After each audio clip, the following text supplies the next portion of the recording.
Hello friends, welcome back to my channel. সবাই কেমন আছো? আশা করি ভালো আছো। সকাল সকাল কাজকর্ম সেরে নিয়েছি, এবার এসেছি রান্নাঘরে। বাজার নিয়ে এসেছে, তো দেখো মাছগুলোকে পরিষ্কার করে নিই, সবজিগুলোকে ধুয়ে নিই। তো কি মাছ এনেছে দেখো, এটা গুলে মাছ। তোমরা কে কে গুলে মাছ খেতে ভালোবাসো আমাকে কমেন্ট করে জানিও। এটা গুলে মাছের মাথা দিয়ে না পেঁয়াজ দিয়ে ভাজা খেতে খুব সুন্দর লাগে। এখানে আছে ট্যাংরা মাছ, এটা তেল ট্যাংরা করব। এখানে একটু সবজি এনেছে, এগুলোকে আমি ধুয়ে রেখেছি।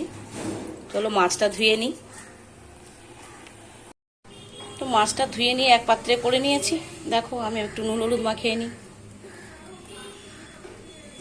যে সকাল থেকে মনটা ভালো লাগছে না, ভাবছি একটু তোমাদের সাথে কথা বলতে বলতেই কাজ করি, তাই আজকে সকাল সকাল একটু চলে এসেছি।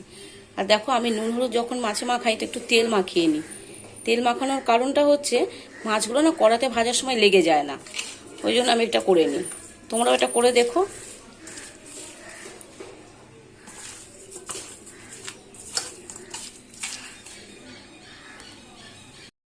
তো মাছটাতে নুন হলুদ মাখিয়ে রেখে আমি এবার চলে যাচ্ছি স্নান করতে। স্নান করে এসে পুজো করে তারপরে রান্নাঘরে আসবো।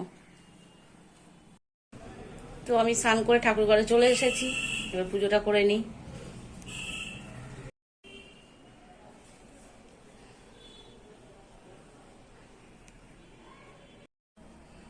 পুজো করে নিই, আবার নেক্সট ব্লগ নিয়ে আসবো। দেখা হবে, সবাই সাবধানে থেকো, ভালো থেকো, সুস্থ থেকো।